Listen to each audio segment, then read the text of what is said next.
नमस्कार दोस्तों, स्वागत है आपका मेरे चैनल हिडन लॉजिक में। आज हम बात करने वाले हैं एक और राज के बारे में, जो कि है नवरात्र में दुर्गा माँ की बनाई जाने वाली मूर्ति के बारे में। दुर्गा माँ की मूर्ति जिस मिट्टी से बनाई जाती है उसे 9 कुंड की मिट्टी या सॉइल ऑफ 9 सोर्सेज भी बोलते हैं। ये मिट्टी 9 अलग अलग जगहों से ली जाती है, जैसे कि गंगा नदी का किनारा, जो कि बहुत ही पवित्र होता है, इसलिए इसका यूज दुर्गा माँ की मूर्ति को बनाने में किया जाता है। इसी तरह और भी जगह से मिट्टी ली जाती है, जैसे कृषि भूमि, ये हमें धन धान्य से परिपूर्ण करती है, इसलिए यहाँ की मिट्टी ली जाती है। इसके बाद राजमार्ग या चौराहा, जो हमें समाज से जोड़ता है, इसलिए यहाँ की मिट्टी ली जाती है। फिर है मंदिर की भूमि, यहाँ की मिट्टी को क्योंकि बहुत पवित्र माना जाता है।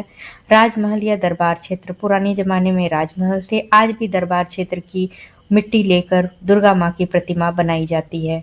उसके बाद पाठशाला या आश्रम, जो कि हमें विद्या का आशीर्वाद देती है, इसलिए इस मिट्टी का यूज हम मूर्ति बनाने में करते हैं। इसके बाद होता है बाजार और व्यापार स्थल, जिससे हमारी आर्थिक व्यवस्था और मजबूत हो, इसलिए संग्राम भूमि की भी मिट्टी हमें वीरता की याद दिलाती रहे, इसलिए ये मिट्टी को यूज किया जाता है। इसके बाद है सबसे अनोखी वेश्या के द्वार से मिट्टी। इसका मतलब ये होता है, वेश्या के द्वार से भी मिट्टी ली जाती है। माँ दुर्गा या माँ शक्ति का रूप हर किसी के अंदर है, इसलिए किसी को भी नीची दृष्टि से न देखा जा सके। वैसा की जगह की मिट्टी भी पवित्र मानी जाती है, जो स्त्री शक्ति को दर्शाती है।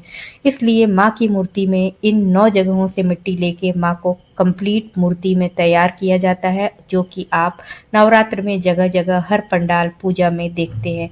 ये बेसिकली बिहार और बंगाल में इस तरीके से किया जाता है, जिसकी बहुत ही ज़्यादा मान्यता है। और अब से आप जब भी दुर्गा माँ की मूर्ति देखें तो आप ये समझिएगा कि ये 9 कुंड की मिट्टी से बनाई गई है, और माँ शक्ति का रूप हर एक सोल में है और सब कोई पवित्र होता है। Thank you so much for watching.